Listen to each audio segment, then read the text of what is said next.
Before we get started, we're adding this little soundbite into the beginning of this episode to correct something that we learned after putting it out. And like we always say, we think it's important to learn and grow. And when you guys take your time to give us new information that helps us be better, more open-minded, more understanding people, that's what we want to put out. So please, thank you. Thank you so much for that. Thank you so much. And we got a couple people that mentioned it. Because you definitely don't have to, and you did, and I love that. So correct. In this episode, we talk about different sexualities, including bisexuality, which we were obviously not fully educated on. Yeah, we thought, learning the new information, I was like, holy shit, my mind is blown. Yeah, same. I thought that bisexuality was within the binary, like either men or women. And that's why I was like, I never fully have felt like I fit in that queer-niverse. Right. This or that. Yeah, one or the other. Mm-hmm. Yeah. And then you were like, oh, just give it a couple years and it won't be a thing. Yeah. And then we just moved on and kept talking. We got some emails that were like, actually, that's very, very biphobic. And I was like, I never even heard of the word biphobic.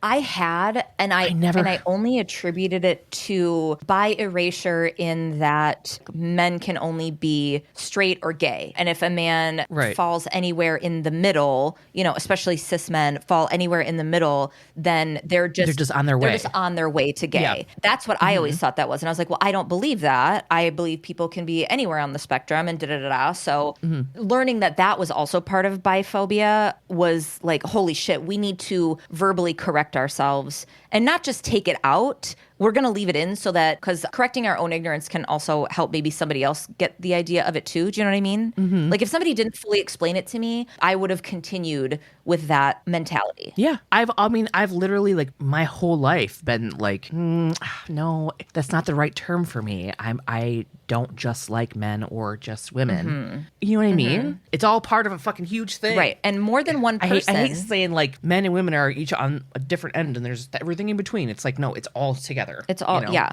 And more than one person referenced the Bisexual Manifesto, which was really interesting. Which I had never heard of. Never heard of that. And it is more spectrum. Do you want to read that? Somebody sent an excerpt of it too. Yeah, I was trying to find it. And thank you to everybody who said anything. The people that we did get messages from were so cool and awesome and respectful. And we said some ignorant shit. Okay, so it says... Sorry. Yeah, this is what they copied and pasted. The Bisexual Manifesto, as published in 1990, states, bisexuality is a whole fluid identity.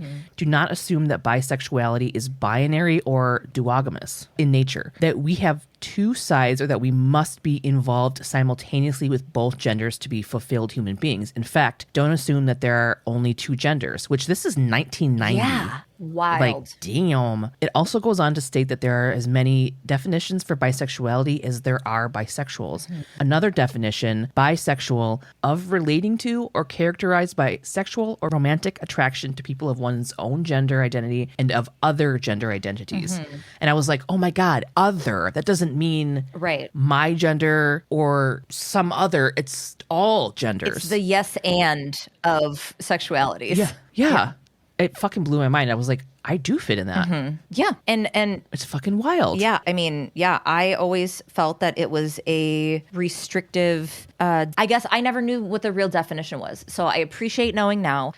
I wanted to put it in here because I didn't want to continue to perpetuate something that we learned differently of.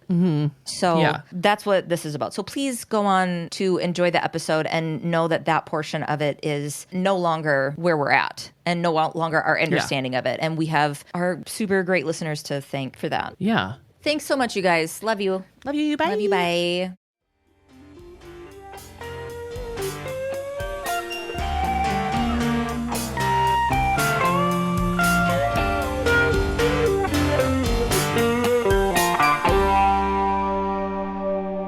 All right. Welcome to SVU Pod Especially Heinous. I'm Tasha. I'm Gabe.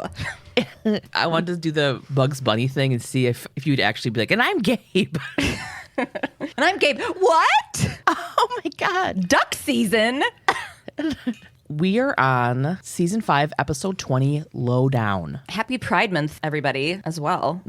What a wild fucking episode to kick off Pride Month with. Oh my God, I didn't even fucking think of that. I know. So we're on season 5, episode 20, Lowdown. Fucking, I'm so white. This whole time I'm like, I'm such a fucking white bitch. What? I just like, even the way I said low down. Low down. Instead of like, stupid. That's the white way of saying it? I don't know. I don't know. There was just this whole episode. I'm like, low diddly down. Let's get started. Let's blow this popsicle stand. Strapping gang. We got so many raisins to put in shit. God, why do we do that? Everybody grab a tub of mayo and let's get on the road. It's spicy. My toothpaste is too spicy. All right, opening scene. There's a couple of beat cops. They're running off some sex workers in a parking lot. They're making fucking stupid comments, just being like, well, you're a bunch of sluts. Or, I mean, they didn't say that, but like, equally as shitty. Yeah. They come across this trans sex worker and they're just making fun of her. Calling her a man and whatever. And she's like, no, I'm not, blah, blah, blah. Yeah. Like, don't explain yourself to these fucking pieces of shit. This is actor, composer, comedy queen, drag hostess, and performer Harmonica Sunbeam. Whoa. As she's walking away, they like make fun of her more when she leaves, just fucking saying shit because they're garbage. They spot a parked car and they think that someone is, quote, getting serviced as they speak. So they're walking over and they're like, hey, zip it up, sir. Both of you get out of the car. When they get closer to the car, they see a dead dude in the driver's seat with red cloth tied around his neck. And they're like, whoa. So it's a crime scene now. Benson and Stabler show up. Stabler's wearing a hat, and I wonder if his hair dyeing days are done. I don't know. It was a trial run the past few episodes. I don't know. The victim was a white male in his 30s. Stabler thinks that a sex worker blitzed him because there doesn't seem to be a sign of a struggle. Mm-hmm. Then Stabler says, quote, I've never seen a hooker use her hot pants to struggle a John. What the fuck are hot pants? But whatever. Benson says they aren't hot pants. They're fucking gym leggings. And then Stabler says, so we're looking for a hooker who works out? That should narrow the search down. And I was like, what? Is that surprising? Also, leggings are for relaxing. Just ask me. Right. Who exercises in gym clothes? I wear jeans. Gym. I wear cutoff shorts on the treadmill. There are dozens of us. But yeah. A condom with semen and lipstick on it were found in the car. The credit cards and ID are missing from the wallet, but the car is registered to Jeffrey York. He lives in the west side of New York, 2 blocks away. Benson recognizes the name and asks to see the body. When she sees Jeffrey's face, she tells Stabler that the victim is an ADA in the Bronx, and she used to date him. For like 4 seconds, and she's like, I know him. And then Stabler's like weird about it the rest of the episode. You're too close to this. What the fuck? You literally kick people in the face because they're literally a dad. Questioned somebody who was being accused of murdering Kathy. Yeah. He can handle it, though. He's a man. Right, that's true. Men are better at punching holes in the walls of their emotions. It's like, that anger is an emotion, right? You know that, right?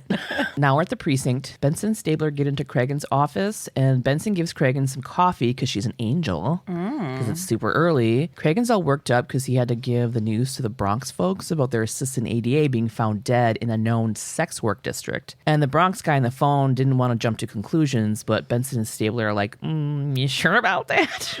Like, sure about that? Sure about that? That's not why. It is why. I love that part when you say, are you sure about that? That's not why what happened. Yeah.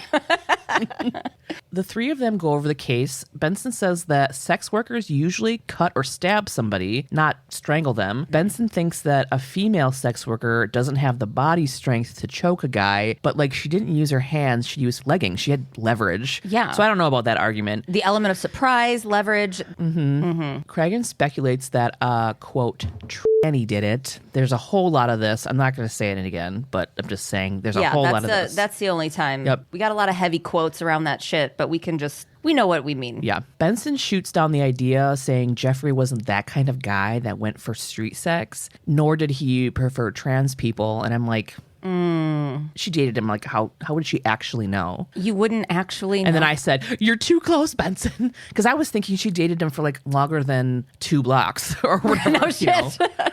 Yeah. My only response to that whole speculation by her is, you don't know that. Okay.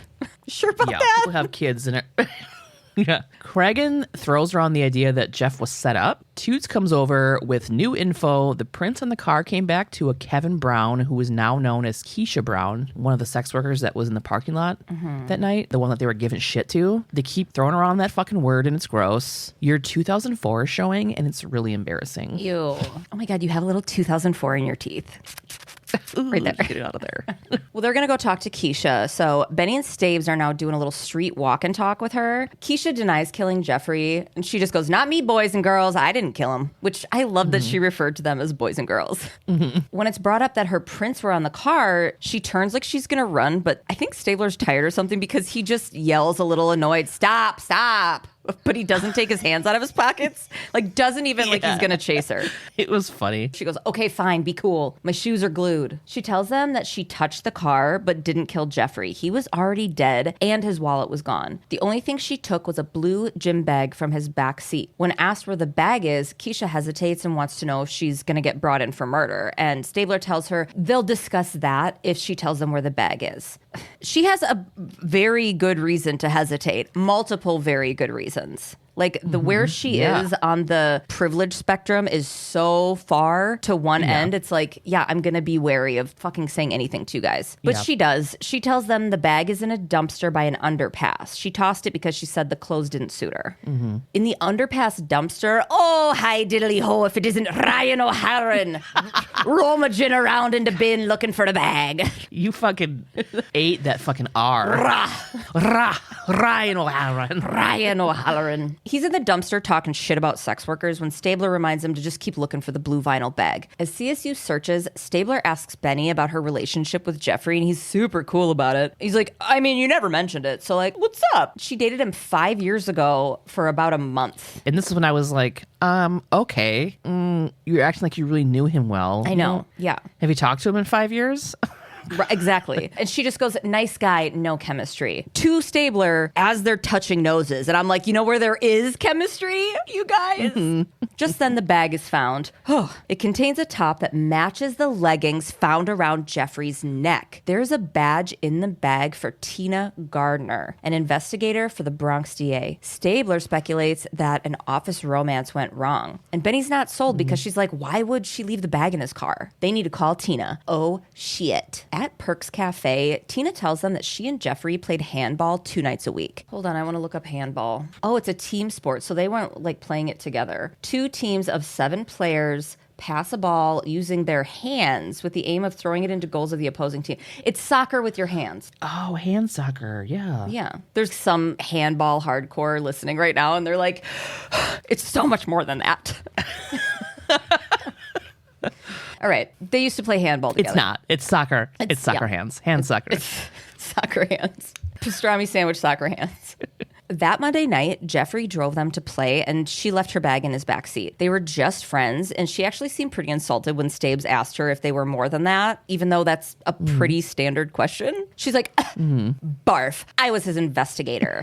She spoke to Jeffrey the night of his death around 6 p.m. at work. He told her he was going home. And then she says, paying for sex wasn't like Jeff. That is not a thing that a lot of people openly share with their work/handball friends. Yeah, they're not like, oh, God, over a cup of coffee. I was balls deep in this hooker last night. Like, yeah, like what is... You know what I mean? And then I came. Can you believe it? It was crazy. Anyways, you want to share some apps? I mean, it'd be great if people would be able to be more open about it because it's not a shameful thing. It's not a shameful thing. It's not a shameful thing. It's the oldest job in the world because it's not a shameful thing. But yeah, it's not something that... Why would she know that? They play handball twice a week.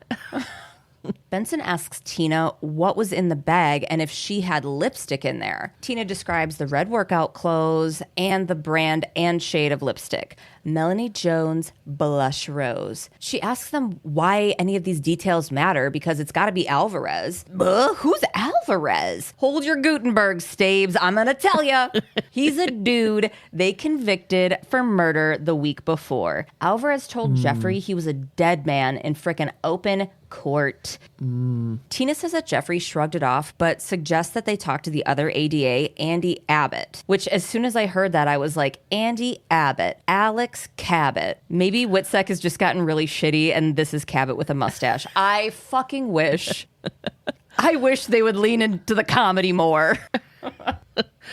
Now we're at the Bronx DA's office. Benson and Stabler speak with Andy Abbott. Shit, this guy, Michael Beach, is in everything. He was T.O. in Sons of Anarchy, ER, a ton of eps of Third Watch, Waiting to Exhale, fucking True Romance, the Dahmer miniseries as Detective Murphy, fucking wild. These are just a few of his... I'm drooling. These are just a few of his 162 credits. He's constantly working. Okay. It was wild. Like, I was going through his credits, and it's not common for an actor to have like 6 reoccurring roles across multiple series in 1 year, but he's doing it consistently, like every year. He's currently got 5 projects in post-production. This guy does not stop working. He looked familiar. Abbott says that Jeffrey wouldn't make a plea deal for Alvarez. He does not buckle. So Alvarez is a small-time dealer trying to go big. He fucking strangled 3 people. He was charged with 2 of the murders and got away with 1. In one case, Alvarez's lawyer got indicted for jury tampering. What? But they couldn't prove it. In another case, their chief witness recanted and then disappeared. Interesting. Abbott discussed how everyone was worried about Alvarez getting revenge, but Jeffrey would not budge. Abbott shows a tape of Jeff making a statement to the press about not backing down. And like, if we give into this shit, we can't do our jobs properly. Abbott says that Jeffrey fucking loved being a DA. Benson points out that Abbott seems more worried than Jeffrey was. And Abbott's like, yeah, dude, Alvarez was more vicious than most. Abbott wanted Jeffrey to carry a gun just for a while, but fucking Jeffrey just laughs and he was like, I'm too afraid I'd shoot myself by accident, which is why I don't have a gun. Yeah. Or that like I'll get startled and shoot somebody. If I had a gun, I'd have to hide it from myself. There's no point. Right. Yeah, so Jeffrey wouldn't do it. Abbott tells him to go see Alvarez in jail and to tell him that Jeff says hello. So now we're at Rikers Island. Alvarez like immediately admits to putting a hit on Jeffrey, but his lawyer, Charlie Horner, says he doesn't know what he's saying. I'm like, okay. This guy, The lawyer or the Alvarez? lawyer, if he was a woodland creature, he would be a transatlantic beaver. Like, did you hear his accent? He talks like a movie star from the 40s. He's like, I resent your implication, detective. I didn't notice at all. Oh my God. Transatlantic beaver. Alvarez keeps talking shit and saying, yeah, the ADA put him away, so of course he's going to put a hit on him. And his lawyer is like, he's just having a little fun here. And Benson gets in Alvarez's face, and she's like 3 feet taller than him, and says, you want to have some fun? Go to Coney Island and ride the cyclone. Burn. I don't find dead prosecutors all that amusing. Alvarez is like, it's just a joke. Jeez. And does that thing that fucking every ex-boyfriend does where he's like, you're fat. I'm like, hey, that hurts my feelings. It's just a joke. Jeez. You're like, oh, take an improv class because you suck. You're not good at comedy. His lawyer says that Alvarez is angry about 25 years in prison, but not enough to kill a DA. Benson asks his lawyer, Horner, if he did it for Alvarez and then brings up the whole jury tampering thing and the witness who recanted then disappeared. Horner tells Stabler to tell Benson to relax, and he was like, excuse, she's right here. It was gross. Yeah. And then he says that he and Alvarez had nothing to do with Jeffrey's murder. Horner and Alvarez are open about their phone records and emails and shit. Horner already had them shits printed out and hands them over. Alvarez says to check with the warden because he hasn't had anyone come visit him besides his lawyer. So now we're at the precinct. The gang goes over the case updates. Horner and Alvarez's stories check out. Munch ran the MO for Jeffrey's murder and didn't catch a match. He is also searching through Jeffrey's case files. Cragen tells him to run it again and put in the leggings, the car, and sort it by location. Toot says since 9/11, everybody's got to swipe their card to leave the courthouse garage. Jeffrey left the work parking lot at 6:14, which matches Tina's story. Coroner Warner's office says he was killed between 9 and 10 p.m. The Bronx DA, Francisco Martinez, comes into the office and he wants to talk to Cragen privately. So they go into his office. Martinez actually came to give them information because Cragen's like, sorry, we don't have anything for you. And he's like, no, I got shit for you. It's Jeffrey's bank statements that were mailed to the office 2 weeks before Jeffrey died. The Bronx DA office was investigating Jeffrey. An informant at Rikers says that Alvarez was bragging that he bought Jeffrey off to throw the trial. Fuck. They found ATM withdrawals for $500 every 3 days. He wasn't paying his bills and his credit score was super low. They're trying to figure out what he was into, like drugs or gambling. Martinez says he doesn't know, but he's taken this whole thing away from his people and given it to SVU. Yep. Over at the precinct soda machine, Stabes is grabbing a can of TV brand soda to give to Cregan, but does Gabe's cool guy grocery store zucchini flip before handing it to the captain. Did you see that? Where he's like, he pulls it out and he's like, flip, flip, flip, flip, flip. Here you go. It's like, you just shook it up, dude. Yeah, I don't know what it is when there's something in my hand that is rectangular or like long. I just want to flip it. I just flip it. I did it like at the grocery store the other day. Yeah, it's a cool guy move. You're a cool guy. I'm a fucking cool guy, I guess. Yeah. I don't even realize I'm doing it. That's how like naturally of a cool guy I am. So.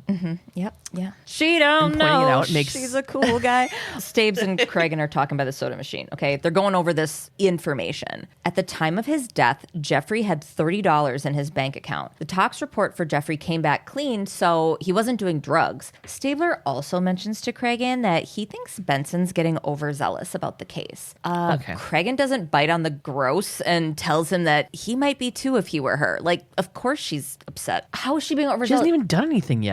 So far, I've only seen her do her damn job. Just then, Benny comes around the corner. Shh, here she comes. So I said, wrecked him, damn near killed him. Oh, hey, Olivia, what's up?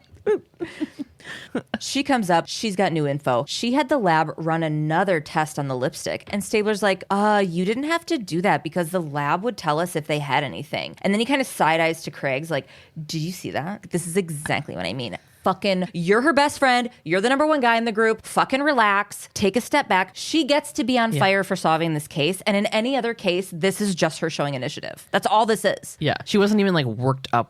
She was just like, hey guys, check this out. And then she literally said, well, hold on, Elliot, I'm not finished. And he was like, he made a face like, excuse me, and like looked at Craig and like, see what I mean? She's being irrational and hysterical. I'm like, what? Like the face that he made to Craig and was like, look at her talking to a man like this. Can you believe it? I mean, she's a woman at the end of the day.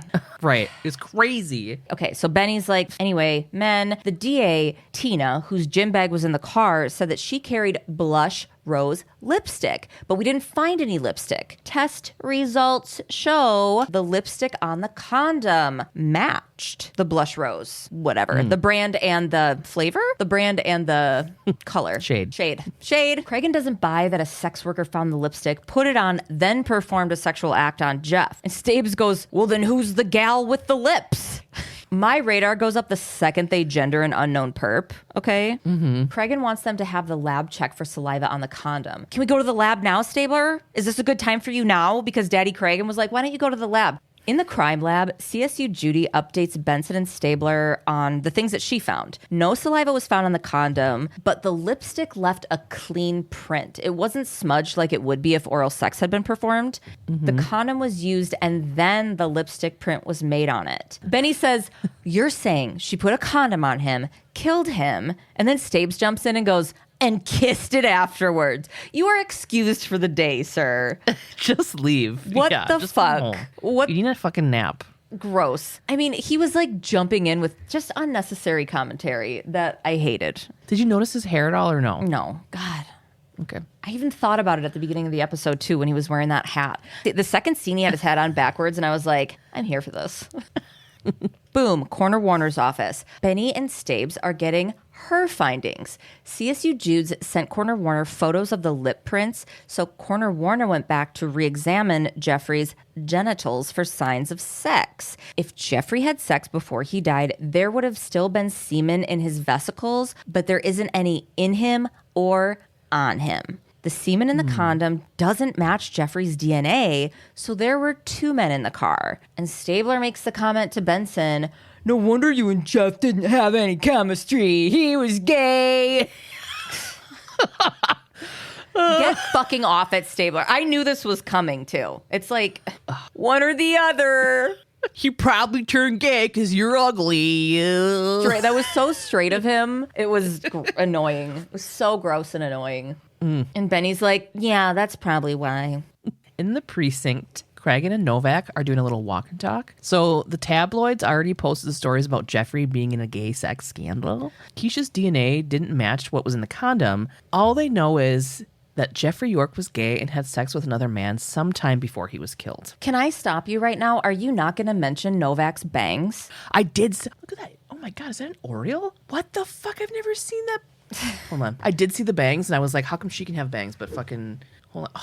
Oh, they're together. There was this tiny little yellow bird with another bird that was a lady, so it wasn't bright. And it just landed right in front of... Oh, sorry. I don't care. Yeah. Benson says that Jeffrey's wallet was stolen, but the credit cards were not used, which would rule out a robbery. But it seems like it was made to look like that to throw off the coppers. Stabler thinks that since this was a well-known, quote, lover's lane, maybe Jeffrey just picked up a random guy and they had sex.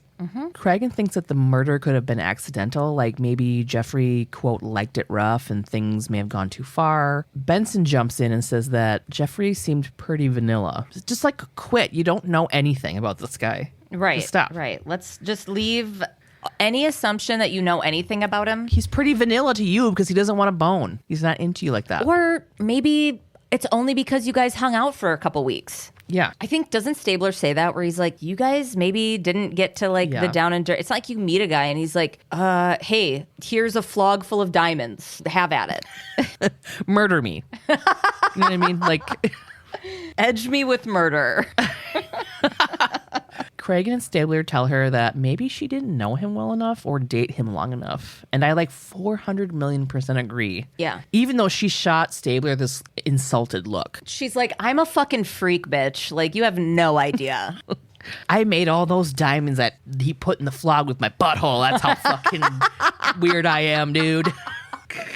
Cragen sends Benny and Stabes off to Jeffrey's apartment because it's still sealed yet. So now we're at his apartment. Benson checks his date book. Not much info at all. Mostly stuff with other people from his office. Benson does see that he had drinks with Abbott the night that he died, but he didn't mention that. And then I said, oh my God, I'm calling it. York had HIV and him and Abbott were in a relationship and Abbott was pissed and killed him.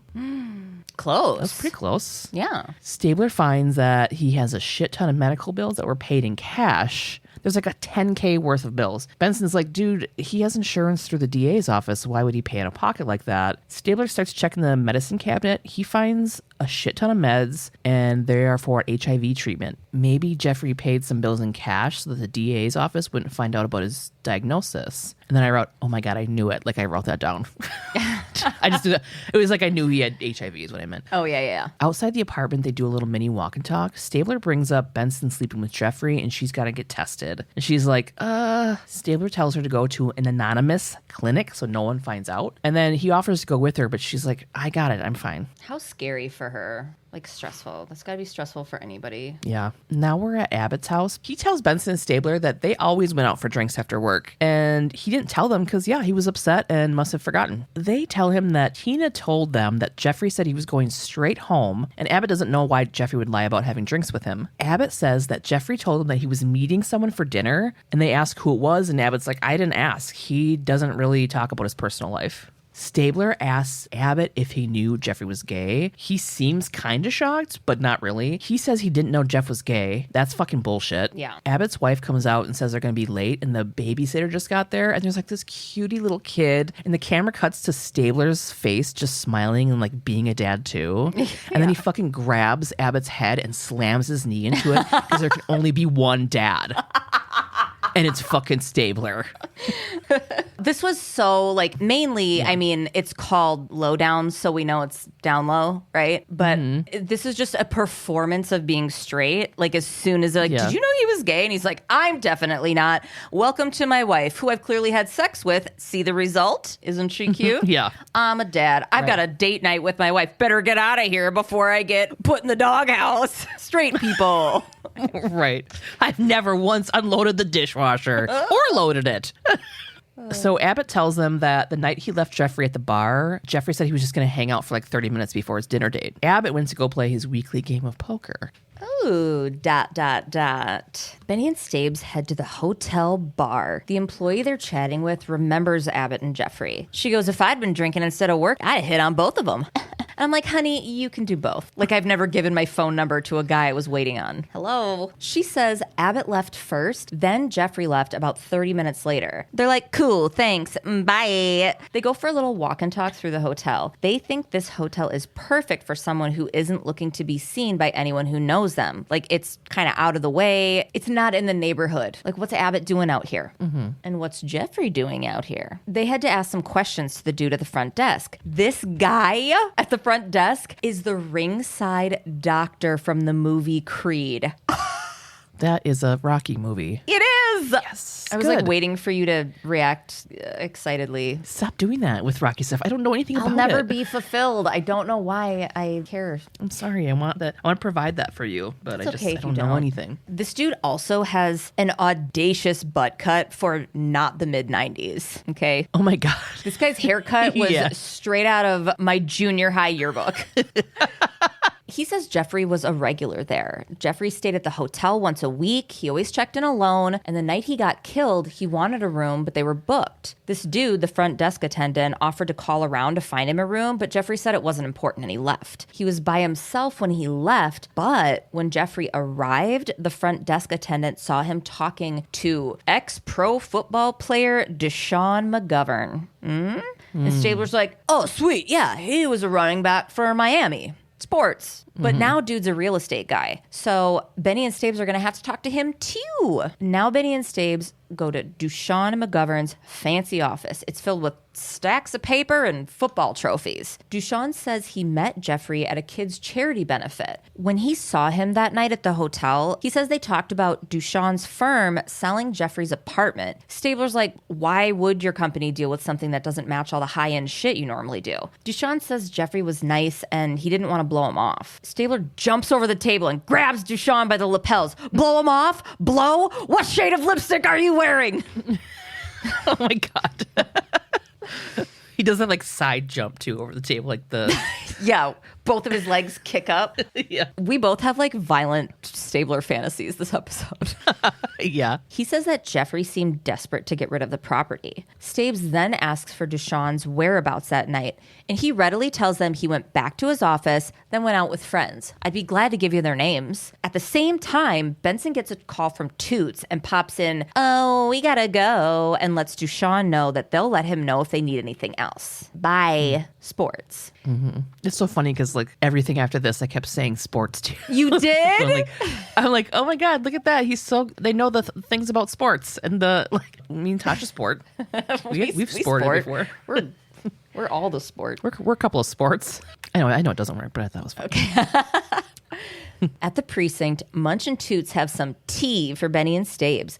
They found 3 separate cases that each contain part of what happened to Jeffrey that all have to do with a sex worker doing something to a client. All were in the Bronx and all were prosecuted by Abbott. Whoa! Andy Abbott killed Jeff York? That's maybe it. Later, Novak, Cragen, Benny, and Stabes are in Cragen's office going over case details. Cragen wonders why Abbott would kill Jeffrey. Stabler suggests that maybe they were lovers and had a fight. Cragen can't wrap his mind around Abbott being gay since he's never seen him on a pride float or sucking a dick or whatever. And Benny's like, wife and kids don't mean shit.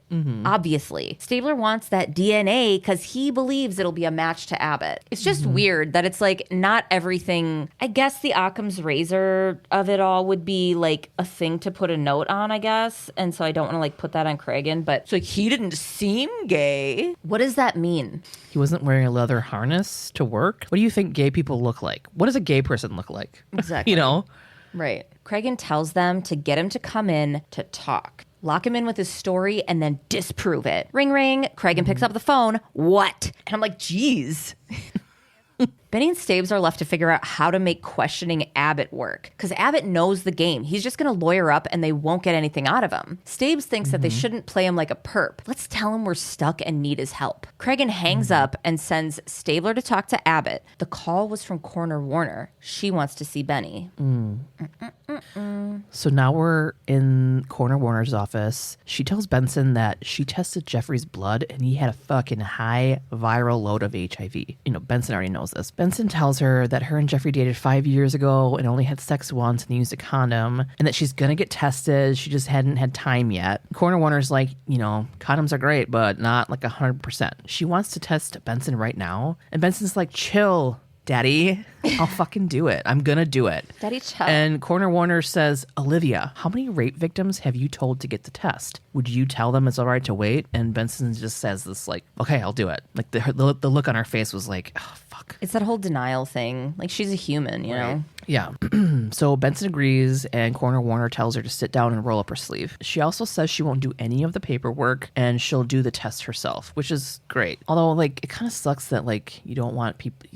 I mean, there's a huge stigma attached. Still. Right. Now we're back in the precinct. Benson and Wong do a little walk and talk about the test. Benson's super worried about her possibly having HIV. Wong is trying to be supportive, and he says that it's possible she could have gotten it, but her risk of exposure is super low. And then Benson's beating herself up. She's like, oh my God, how could I have missed this? And it's like, dude, it is not your fault. Mm-hmm. It's not your fault, honey. Wong stops her and he sits down and he's like holding her arms. And Wong tells her she's not the first woman to sleep with a closeted guy. He also says that sexuality is super complicated, and just because he was gay doesn't mean he wasn't attracted to her. Okay? That's not how that works. It also doesn't mean he was 100% gay. Right. Like, I mean, it's still wobbly, but sexuality being a spectrum is not something that was really talked about at the time. The fact that he even said that was kind of a big deal, but it was like if a man says he's bi, then he's just on the road to being gay. Right. Dude, for me, like, the word bi is even too constraining for me. Same. It's like, it's like, I don't know. I just like the things that I like when I like them. I like people sometimes. Well, I don't even like the bi thing because it's like men or women. And it's like, what about all the in-between stuff? Yeah, exactly. The people that's not even, you know, on there. That's why it's like I prefer like having a fluid sexuality or pansexual or something like that, because it's like the bi is, that's exactly right. Like, you're still playing on the binary. It's just, give it a couple years and that won't even be verbiage. Abbott's wife comes into the precinct. She's fucking super worried and looking for him. Abbott canceled lunch with her and said that he was going to the precinct, but now he's not answering his calls and he's not there. He's not here. She's upset and says that Jeff was their best friend and wants to know if they have a suspect. And Benson's like, you know that I can't discuss that with you. She's like, I know. Abbott's wife asks if Benson knows where he is. She says she doesn't, but if she sees him, she'll make him call. Gulp. Benson goes into Cragen's office. Cragen, Huang, and Cabot are watching from behind the glass while Abbott and Stabler review case files. Abbott's helping to look for defendants with a grudge, but he doesn't know that he's actually the suspect. I know I said behind the glass, but that didn't count yet. Okay. I know. Okay. You do? I do know, because I watched it and I went, and then I went, oh. Benson wants to warn Abbott's wife to get tested, but Wong says they cannot do that. HIV status is confidential even after death. Stabler pops in from behind the glass in Cragen's Fosse dance masterclass. He teaches the young dancers all about this classic jazzy style of dancing, specifically sultry hip rolls, smooth as silk finger snaps, and that sweet, sweet classic pigeon toe style. Some real Liza Minnelli shit. A 1, 2, 3, pop! Cragen's eyelashes are huge. Okay. He's like, I'm pretty sure he's a suspect. That's my Liza Minnelli.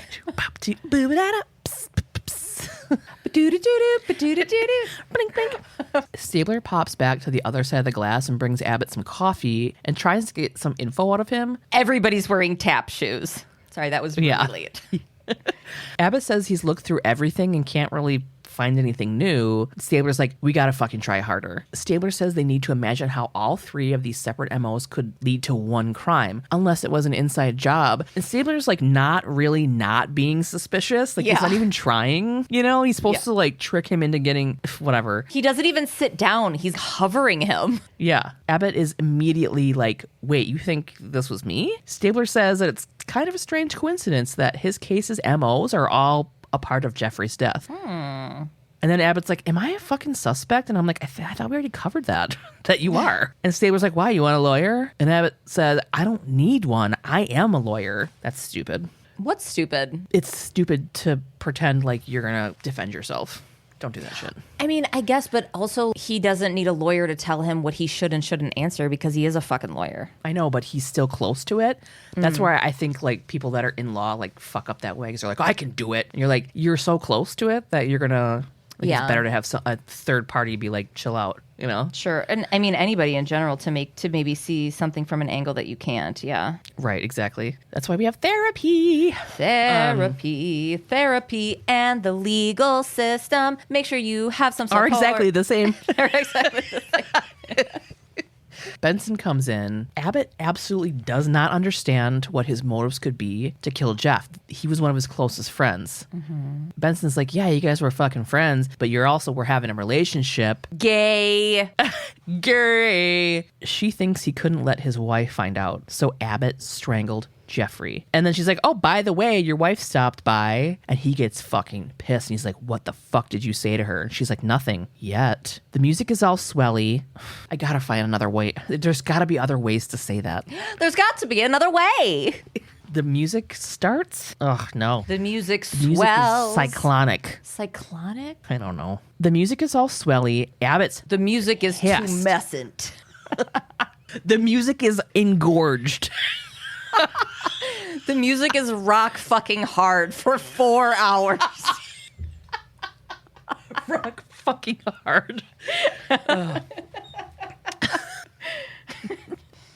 Just say swelly. You've said it for fucking 3 years. Just say swelly. Abbott threatens Benson with departmental lawsuits and slander charges if she says anything to his wife or anybody else. Benson tells Abbott that if he wants to prove anything, just give him a DNA sample. No big deal. He's like, you think I'm fucking stupid? A high-profile case? Political pressure to make an arrest? You'll fucking frame me. Abbott says he wasn't there. He didn't kill Jeffrey. Abbott says he went to a poker game like he does every Wednesday. He already fucking told them that, so why haven't they checked that out yet? Are they just drawing this episode out longer? I don't know.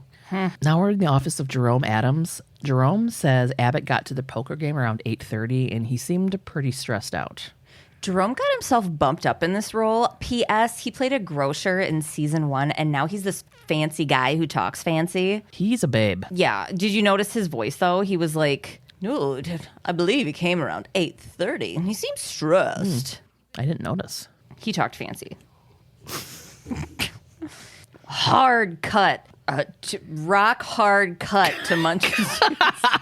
Throbbing hard cut to Munch and Toots with another guy from the poker game. This dude will be back in 2017, so get ready. He tells them Abbott was stressed about the threat from Alvarez. Remember Alvarez from the beginning who was being looked at because he threatened Jeff in open court? This dude confirms that the absolute latest Abbott got to the poker game was 8:30. They ask Abbott's friend if he remembers what Abbott was wearing. He gets kind of defensive, saying that he thought Abbott was on the same side as these detectives. And I'm like, oh my God, are they all covering for him?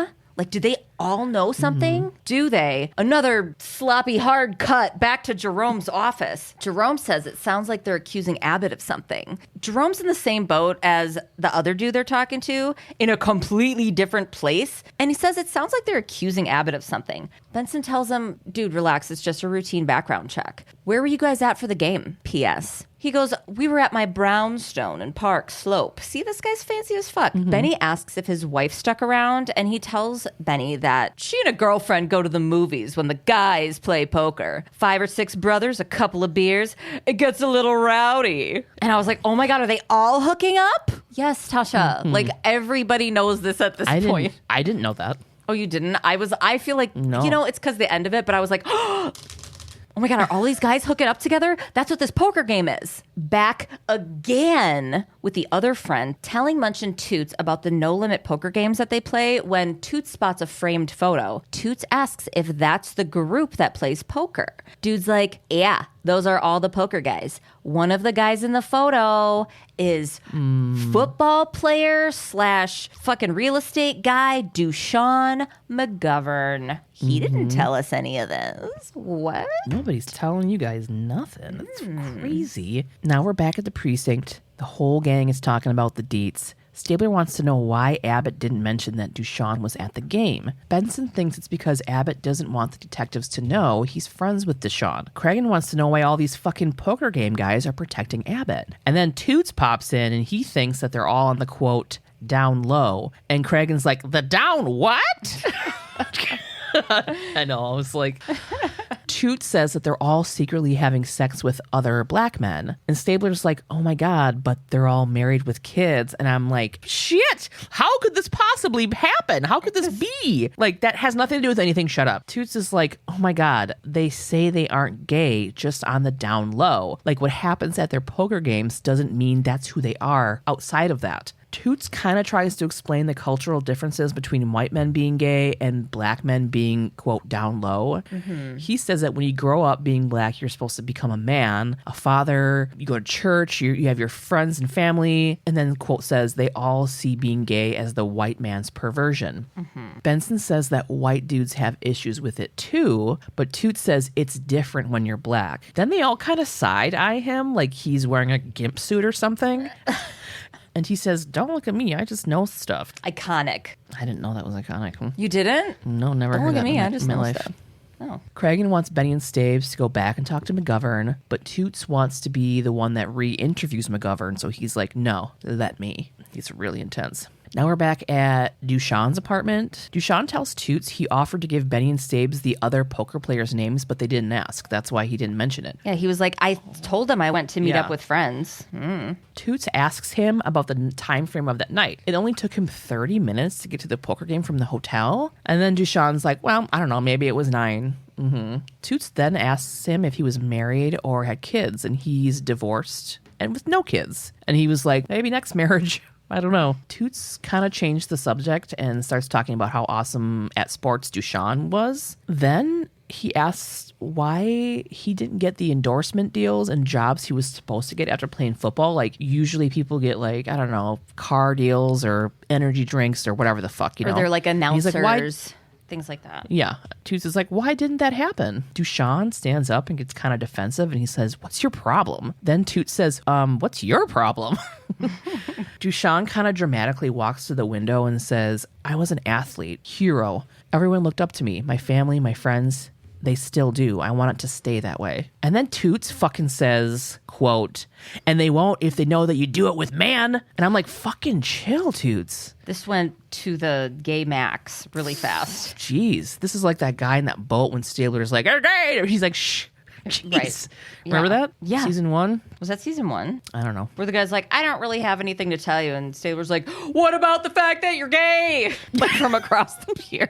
And he was doing that on purpose. Like, Rude. yeah. Not only rude, but like just fucked up. Don't out people. Here's the monthly reminder. Toots brings up that he thinks that Dushan is on the, quote, down low, and that the poker games are actually them all having sex. I thought that too. I didn't at all. Until you said that, I was like, oh, dude, people are playing poker still. They're just like boning between or something. So Dushan kind of talks about that black men are supported by their community when they go to jail or do something wrong, but they are not when they're gay.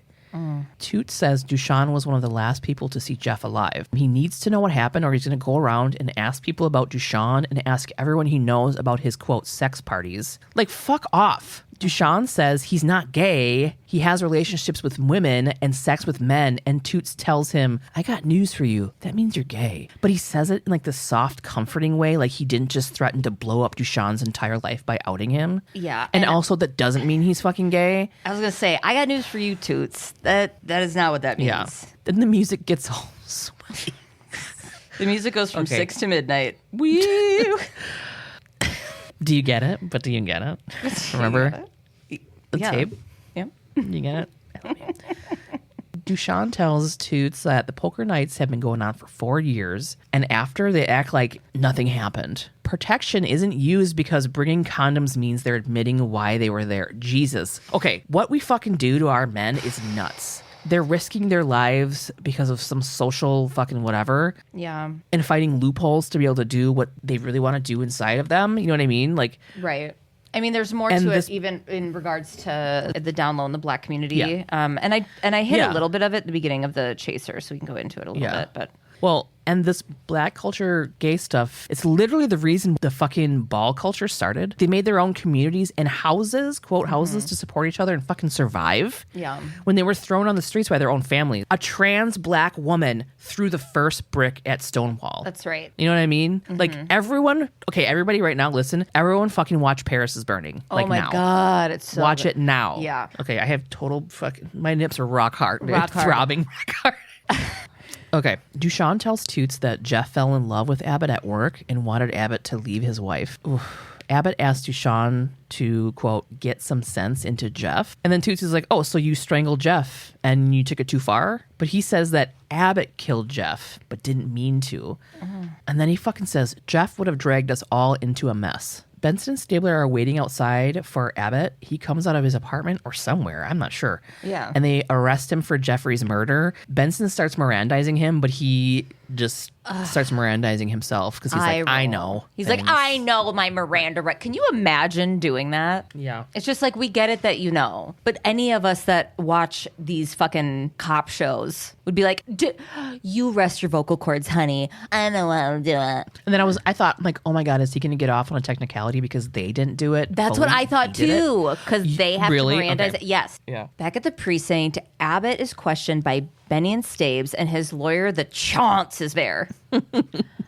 Abbott's denying everything, being gay, being Jeffrey's lover, and killing Jeff. He says that night, Jeff had asked him to meet at the hotel bar to talk. Abbott knew something was up because Jeff had been acting tense around him, but he just assumed it was talk about the Alvarez death threat. But it was worse. It was gay. He goes on to tell them the story of the evening. Doo-doo-doo, doo-doo-doo, doo-doo-doo. That night, this is him talking now. That night, Jeff told me he was in love with me, and I was like, sorry, bro, no homo. Jeff was super embarrassed, so we washed that down by getting hammered. So later, I'm trying to get out of there, but I couldn't get a cab. Here comes sloppy Jeff offering to give me a ride to my poker game. Then we drove past some sex workers, and Jeff pulled over. I was like, what in the... Maybe he wanted to prove his manhood, I guess. Who knows? It's a horse apiece. So I went first. Boom goes the dynamite. Like, geez, who does... Okay. You just, like, did this? Okay. He's like, he wanted to prove his manhood. So I was like, I'll go first. When she finished with me, well, I'm obviously the one who finished. Well, when I finished, I left and cabbed it to Brooklyn. See? Simple. When asked why he didn't tell them that story the first time he was interviewed, Abbott's lawyer, fucking Zirko, Chance, jumps in. Yeah, and loses job and family over having a devil's three-way with a sex worker? No thanks. We'd rather impede an investigation of a murder. Like, what?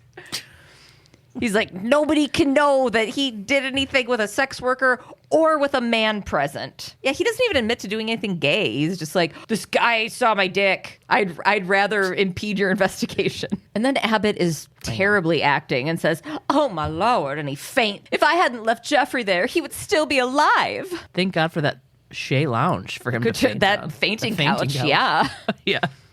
Benson calls Abbott out on how badly he did at covering his bases. Hello, we've got Dushan's confession about you telling him that you murdered Jeff. Dude, Abbott argues that Dushan just said what they wanted so they wouldn't tell people about his lifestyle. On the other side of the glass, they just finished dance practice. They're like... And Novak's like, oh my God, he's so good. Good job, everybody. Abbott's cockamamie story might work. Hold on. Toots thinks that the jury will see right through it, and Novak's like, you sure about that? Will they? A handsome DA, family man, gets drunk and ends up in the wrong place at the wrong time. What? I mean, his story was literally like, my friend told me he was gay, we got drunk, it was stupid, so we like fucked some sex workers. Like that's, and the guy's black. Like, come on. Right. They need to get Dushan to testify. And then I was like, oh my God, he's going to wind up dead, isn't he? I was so off. I've been off lately. I'm ashamed. It's okay. It's the end of the season. We'll just... I want to die. Now we're in Dushan's office. Dushan tells Novak and Toots that there's no way he will testify. He denies telling Toots anything. He's like, I didn't say it. Toots, who's that? He's like, it's me. I'm here. I talked to you. Novak tells him that he would testify in front of a grand jury. The proceedings are completely secret. Bullshit. Dushan thinks that the jury would gossip afterwards. I mean, he's famous. He's dealt with that shit when he was in the sports universe. Toots tells him that he will not have a choice if he gets subpoenaed. He's like, I'll be the one to haul your ass in, too. And Dushan's like, I'll fucking lie on the stand to save myself. I don't give a shit. He says, quote, go ahead. Ask me if Abbott killed a man. I'll say, I don't know what you're talking about. And then fucking kicks them out of his office. And then they're both like, dang. Well, there goes our case. Like, He said he would lie. Ah, shoot. We thought if we said you have to tell the truth, then he'd be like, oh, darn, nah, called her bluff. yeah, he's like, I'll literally put my hand on the Bible, and I'm a Christian man, because he said whatever. He's like, I will lie in the Bible. I will put my hand on the Bible and fucking lie. I don't care. They're like, nobody does that. Oh, how did he know about lying? Novak tells Toots they need proof that Abbott and Jeffrey were lovers or their case is screwed. Back to Coroner Warner's office. She updates Novak and Benson on her findings. Abbott is positive for HIV and shares the genotype that Jeffrey had. So that tells her that one of them passed it to the other. However, this evidence isn't conclusive. So that means it's not enough to bring it in front of a jury. Damn it. Oh, dang. And Novak's like, I gotta go figure some shit out, and takes off, leaving Coroner Warner and Benson together. Coroner Warner tells Benson that her HIV test came back negative. Phew. Phew, indeed. Or as Darla would say, youth. Youth. Novak and Benson power blowout walk and talk down the precinct halls. They both have like amazing fresh blowouts. Yeah. Novak says it's not worth putting Warner on the stand because it would be too easy for the defense to find people that have the same HIV strain as Jeffrey that have never met them. As soon as they hit the bullpen, Toots tells them they've got company and she's steaming. Abbott's wife is at the precinct and upset as shit. She walks up to them and I know she's mad and distraught, but her angry walk is so cute. She's like, click, click, click, click. I know. She was like, Abbott's wife is... she's an amazing act, especially the last scene. I talk about, this yes, is amazing. we'll get there. Yeah. She's mad that they think Abbott killed Jeffrey. Novak tells her about Jeffrey and Abbott's affair, but she won't believe it. Oof. And then Novak tells her to get an HIV test. I know. I was like, oh no. Mrs. Abbott's like, fucking go to hell. As soon as she walks away, Benson's like, Novak, should you have done that? And Novak knows that she shouldn't have, but said Mrs. Abbott needed to know.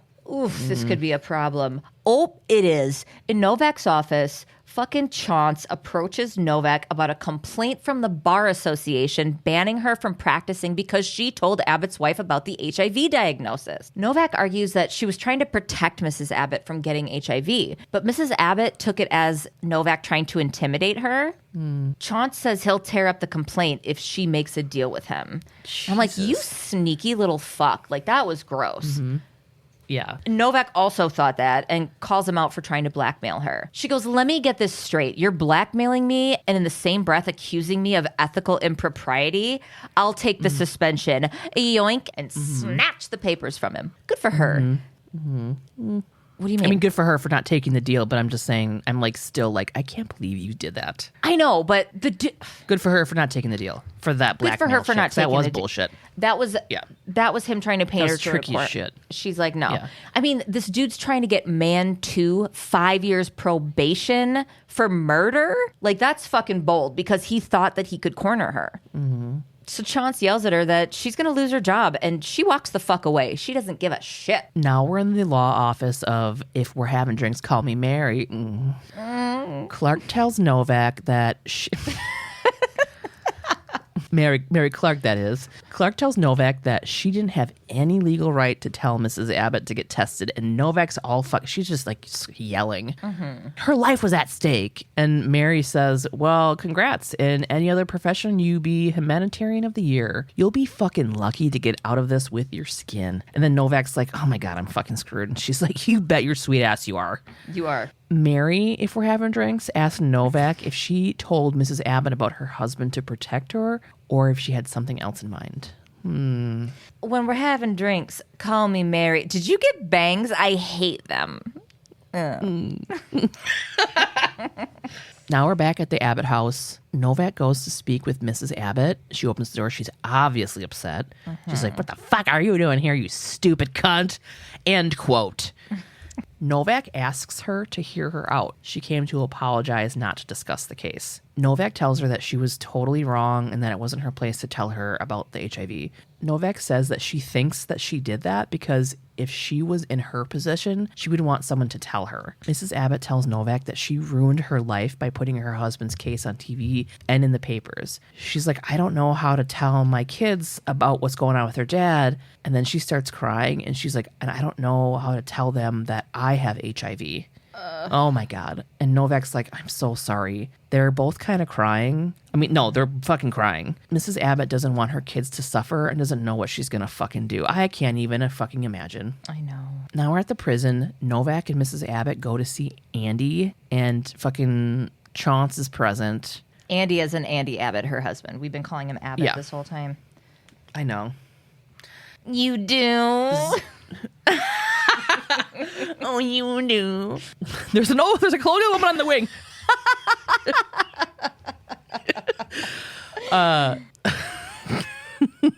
Chance tells Novak that she's fucking gone too far and threatens her to be disbarred. Mrs. Abbott's like, nope, dude, chill. I asked Novak to come with me. This scene is so insane. She's such an amazing actor. I can't even. Okay. When she sits down to talk to him, I had fucking chills this entire scene. These two together were incredible, but she dominates. Like, just like snot running down your nose, crying, like fucking, you conjured and his, that? like, gentle tears. Yes. Just, because you can tell they really, really do love each other. These actors, like, made you feel that. Yes. It's amazing. So I look everybody up. I check everybody's IMDb. Every time a new face comes on the screen, I go and look up their IMDb. I had to go back again to see if I missed something because her IMDb didn't have a lot of credits on it. She has 7 credits and they're small roles. And the last one was in 2011. So I would love to know what the deal is because she should be fucking huge.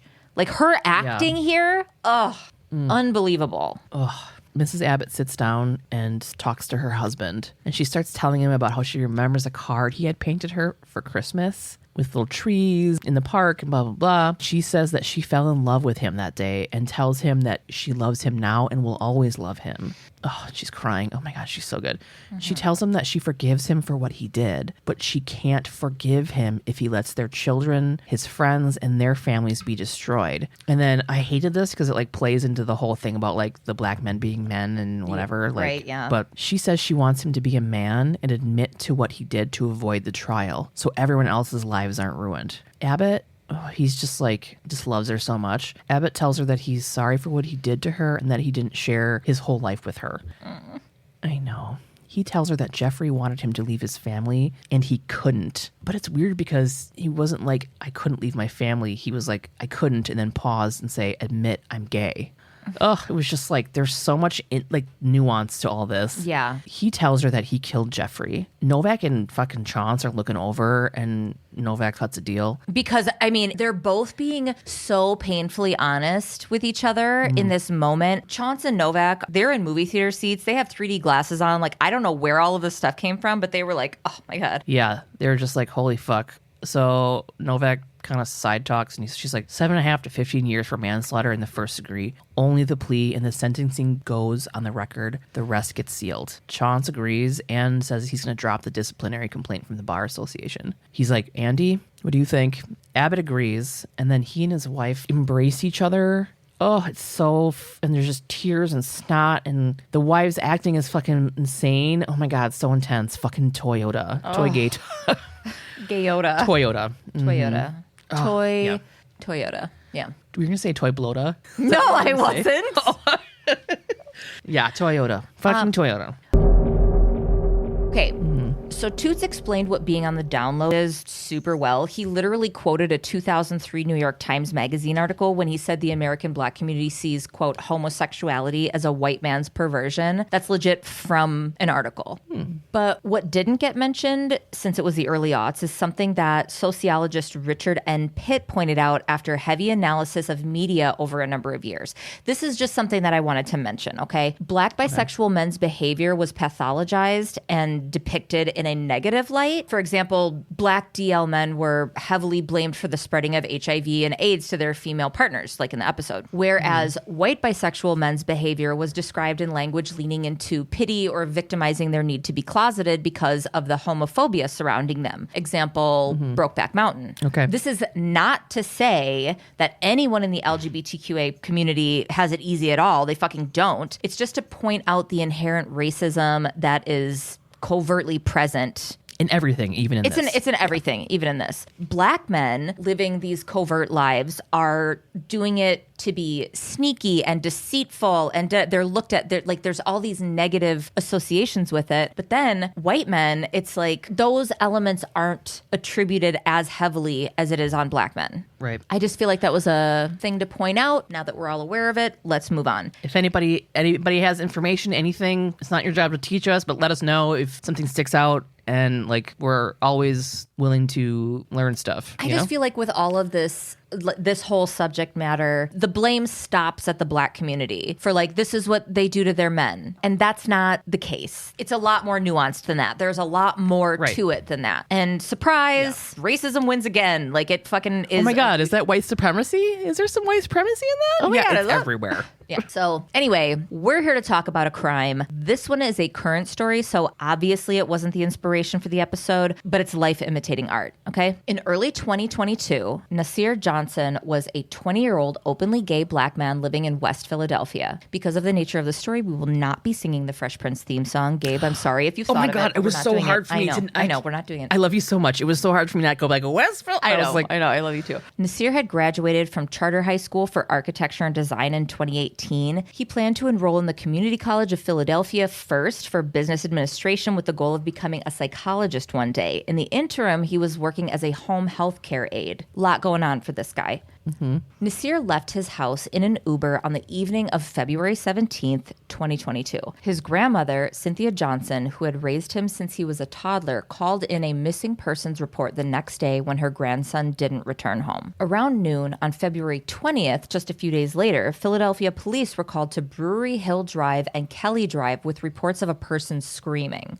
When they arrived to the location, which was Fairmount Park, they were shown what the person had found: a completely charred body behind a tree along a cobblestone path. The body was later identified through DNA, because they were so far from being recognized, through DNA testing as Naasire. The cause of death was a gunshot wound to his neck. Initially, the police had zero leads, nothing. Cynthia didn't know where her grandson had been headed the evening he had left, so she started contacting his friends. One of them told her that Naasire had been seeing a guy people called 29th Street Rich. Police had also received a call on their tip line. The anonymous caller directed them to 20-year-old Kayla Pratt, nickname 29th Street Rich. Pratt was, at the time, in jail after a March 23rd arrest on an outstanding warrant for assaulting his daughter's mother. Evidence in the case piled up pretty quickly against him, okay? Cell phone records obtained by police place the two together the night of Naasire's murder. They also show that Pratt was on the trail in the park that night. There were also searches on his phone for sex with a corpse. I know. Ooh. To add on to that, there were texts showing that Pratt was intending on hiding from police before being arrested in March. When police searched Pratt's place, they found some just cliche SVU shit. Pratt's bedroom carpet was soaked in Naasire's blood, along with bleach in an apparent attempt to clean it up. Not only had Pratt shot Naasire in the neck, moved his body to another location, and set it on fire, he went back to the park the next day and set him on fire a second time. What is with these dumb fucking people thinking that they can like those fucking girls that burned their that were like, oh, if you burn, it gets rid of everything. You're like, what? And this is 2018, 2022. 2022. Yes. Yeah, you're just an idiot. And thank God. Right. That they fucking caught. You're stupid. Just whatever. ADA Sydney Pope said, quote, "This is the most badly burned body I have seen outside of a house fire." Jeez. When they tested his DNA, they had to go into his spleen to get it because so much was unusable. The motive for the murder became clear to police as they went down the rabbit hole of cell phone records. Pratt was on the down low, dating women, but also secretly having sex with men, one of whom was Naasire. Pratt had become concerned that Naasire was going to expose their relationship and killed him to prevent it. At the July 11th preliminary hearing, Pratt was held on murder, abuse of a corpse, possession of an instrument of crime, and tampering with evidence. Naasire's grandmother felt that he should have been charged with a hate crime as well. And I agree, but... Like, you'd rather kill somebody so that people don't know that you're gay. Like, you kill people about it? Like, our society is so fucked. Society, like our society is so fucked that this is what that isn't an option for somebody. Right. It's fucking wild. He had a trial date set for August 1st of 2022, but I couldn't find anything beyond July in my research. So I don't know if there have been delays or shit just hasn't been released or what. I'll update you if anything new comes up. But I mean, he'll definitely be spending a decent portion of his life in prison, if not the remainder of it, based on his charges. Yeah, fucking gross. I know. Okay, so this is coming out on the 6th, all right? We have to take a couple weeks. I am going on a family vacation, okay? And I literally have no way of being able to record. Also, I'm not going to do a bunch of work on a family vacation. Good. You always are working on your family vacation, so just go and enjoy yourself. I mean, I'll probably do some editing and stuff, but we also have like a super long flight, so. Yeah, that's work. That's what I'm saying. Oh, well, I'm saying like I can't, if I could record while we were in an airplane, I would do that. I'd be like, shh, I'd be cackling. I know. I was just trying to imagine the hatred that you would get from everybody around you. Just me full blown, oh my God, wide open mouth cackling. Like, then the music got rock hard for 4 hours. And you'd be like, I was trying to get is there. like, turn this plane around. She won't shut up. She's arrested. She's getting arrested. This plane is torpedoing through the sky. It's getting every cloud pregnant on its way through the air. So yeah, we can't do that. Sorry, guys. I don't know. I was thinking about maybe putting out a little Patreon sample or something to tide people over, because then we just have a few more episodes before the end of the season. Mm-hmm. So our next episode is going to come out on June 27th. Okay, so it's just a teeny tiny couple of little bitty weeks. When we come back, we got season 5, episode 21, Criminal. So it's pretty obvious that a forensics expert raped and murdered a student. But like decades earlier, Cragen arrested a criminology expert for similar crimes. But is this dude the perp or a victim? Wild guess, perp. But who knows? I haven't seen it, so. I mean, I'm sure I have years ago, but God, what a good episode that was. I know. Specifically the very end. That was so emotional. Like that scene. Rate and review us. Email us at supod@gmail.com. Send us stuff. You know, I like it. Do you want to send us something? That would be great. Mm-hmm. Even a handwritten letter. I'm not even joking. I love that shit. Handwritten letters? Yeah. P.O. Box 176, Deforest, Wisconsin 53532. And check out our Instagram at SVUpod. At SVUpod. Get pod merch and more at svupod.com. Join the Facebook group, SVU Pod Elite Squad, and our chat group called Walk and Talk. Hashtag Little Bit Loud for indie pods. So either search the hashtag if you want to find little indie pods to support, or if you are an indie pod and you want to be found, use the hashtag. Yeah. And join the Patreon. We got tons of fucking content, like tons. Yeah. A bunch. This Patreon episode is going to be fucking ridiculous because we're like, let's sit down and record. Let's just bust this out. Currently, our recording's at 2 hours and 37 minutes. I will probably be able to get it down to maybe 2 hours for the Patreon. So hope you like that. We have so much stuff. We were on one, dude. I know I was. We just had a lot of things to tell you. We were 18 minutes into recording and only on minute 1.5. Of the actual episode. Like, that's disgusting. We're trash. Gross trash. Sorry you have to edit through all that. That's it. Yeah. Love you. Bye. If you're all like sad and shit, I'll be like, no, I wouldn't. I would never. Okay. Oh my God. This is what minute if I one. joke sang, oh my God, I'm going to joke sing Sarah McLachlan at your funeral. But like really bad, and everybody's gonna have to pretend like it's good because they're like, this is really hard for her, so we're just gonna like let her have it. And I'll be like, in the arms of the angel. People will be coming up to me after going, Tasha, Gabe would have loved that. You'll have a speaker with no music coming out of it though, like hold it over your head. Acapella. We're literally planning my death and funeral. I know, but like it's gotta be good. It does. I imagine that your casket will look like the castle in Little Mermaid. It'll just be like beautiful and like diamonds with hidden dicks and shit. I won't be buried in it though, because Gabe will just dump me into the dirt hole and take the casket home. And then dive in. Okay, can we finish this, please? Okay. This second scene, you mean? Yeah. Benson, how many minutes are we at? Recording, we're at 18 minutes and 47 seconds. Oh my God, are you kidding me? In the episode, we're at 1 minute and 5 seconds. Let's go. I'm going to be the best grocery bagger this side of the Mississippi. Okay. Don't get ahead of yourself. We won't find out to the competition. Don't put your eggs in all in one basket or whatever that saying is. Put them on the top. You would know. You're one of the best grocery baggers. Okay, come on, go. We are on minute 15, but on recording hour and 15. We're on minute 15. That's it. Oh yes, my God, dude. I can't do this. I'm so sweaty. Just a couple of double fisting raisin white bitches over here. 2 scoops? Fuck yeah. What's that penis pill, the blue one? Viagra. That's why I said 4 hours. The music probably took some Viagra because it is thick as fuck and just getting thicker. All the blood has flowed into the music. The music needs to call its doctor because it's been...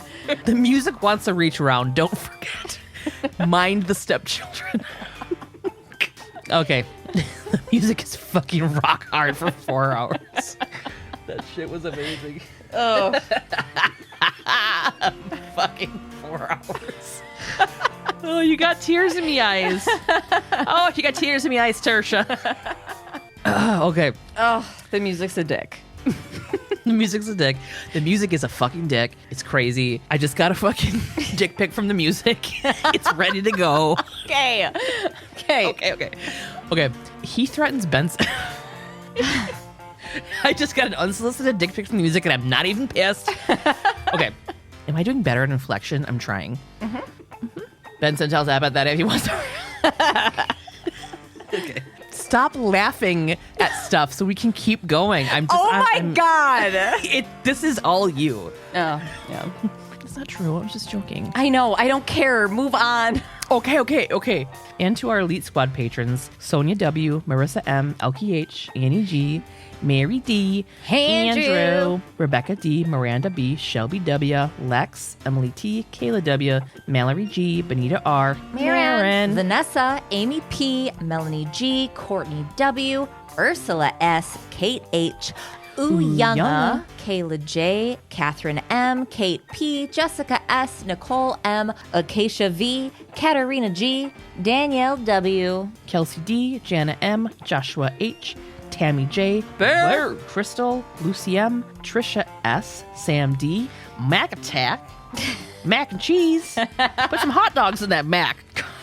Casey W., Abby W., Alexis J., Lauren T., Kaylin B., Camille Z., Nisha G., Maggie D., Kay Allen, Katie M., Eliza W., Crystal B., Jessica P., Zon and J., Nada M., Sin, Christina D., Madison H., Emily Oakley Dokley Neighborino, Oh, Jesus. Victoria B., Scout G., Melissa M., Desiree D., Drew B., Amberly C.,